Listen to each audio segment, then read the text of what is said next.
3, hit it!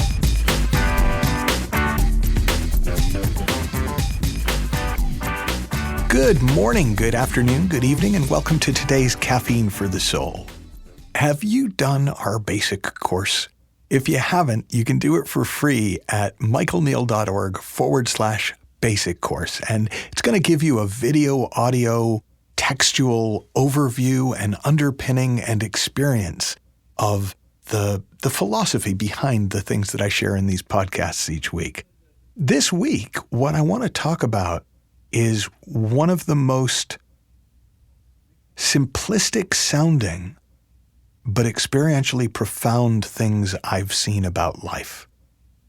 And to sum it up, I'm going to sum it up in a sentence that, like, I'm warning you, it's going to sound really simplistic. And I have talked about it before, so you may have heard me talk about it before. But here it is. Here's the secret to life. What is, is. What isn't, isn't. I'm guessing you don't need me to say it again, but I will anyways. What is. What isn't, isn't. Now, most people aren't going to bother arguing with that. They're just going to dismiss it as, red is red, green is green, great. But actually, when you can see that there is a difference between what is and what isn't, then you can begin to notice that we are made, human beings are made to handle what is. But we invariably struggle trying to handle what isn't. Now let me talk a little bit more about what is and what isn't. So what is that which exists outside of my own thinking. It has a life of its own. Most things that we spend our time with mostly exist in our minds. One of the ways that you can kind of tell if something is a thought problem or a real problem is if you stop thinking about it, does it go away or does it get worse? And there's a ridiculous amount of things that if we just didn't think about them, there wouldn't be problems. All of that is what isn't. The past and the future are part of what isn't.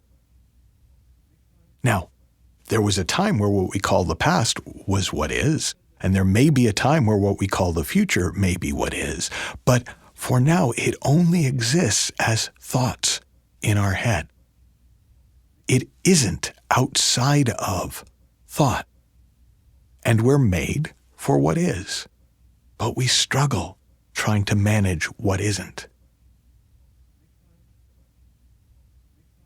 One of the simplest metaphors I sometimes use is, no matter how objectionable you might find it, you can always eat what's on your plate right now.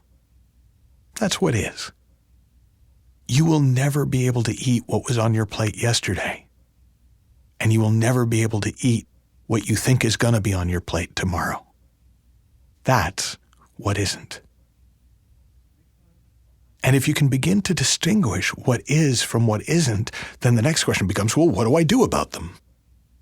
And perhaps the most well-known statement about what is, at least in our day and age, comes from the work of the enlightened teacher Byron Katie, whose work and whose first book were called Loving What Is.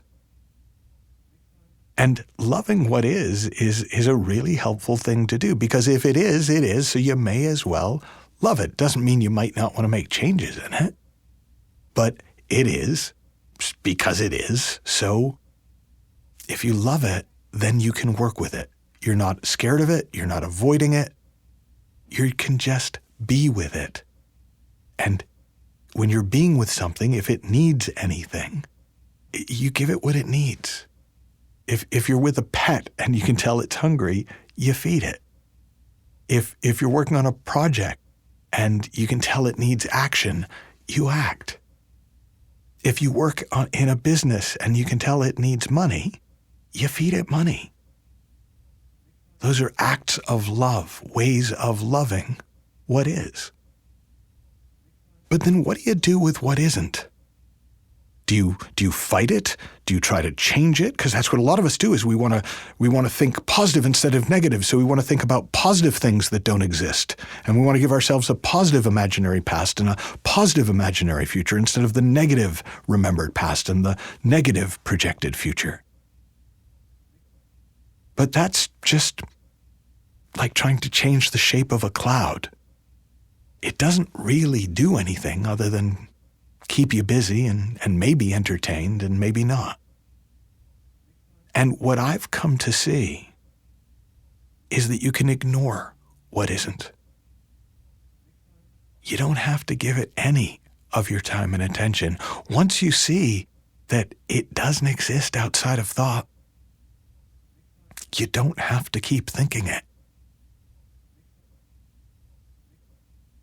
And that feels, in my own experience, I know that feels irresponsible. What do you mean, just ignore it? Am I supposed to ignore the problems of the world?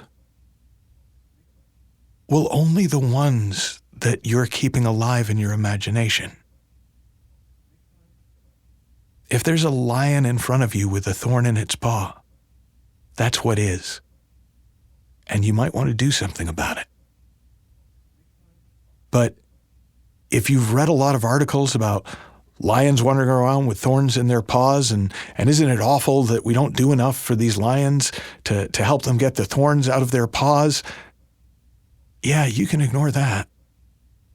And if you do, you're more likely to notice if you ever do stumble across a lion with a thorn in its paw. And then you can love what is, and you can be of assistance to what is. But what leaves you free to do that is ignoring what isn't. So here's your homework, because this one is kind of easier to notice than to think about, is over the course of the day, I want you to just notice the difference between what is and what isn't. And in my experience, when you start to do that, at first, it'll feel really subtle. Oh, well, is this? Because, I'm thinking about war and there is a war, so that's what is, right? But actually, no, in your mind, that war is what isn't, because it's only in your mind. There may well be a war somewhere in the world. But in your world, for now, it's a thought in your head. Well, I'm hungry. Is that what is or what isn't?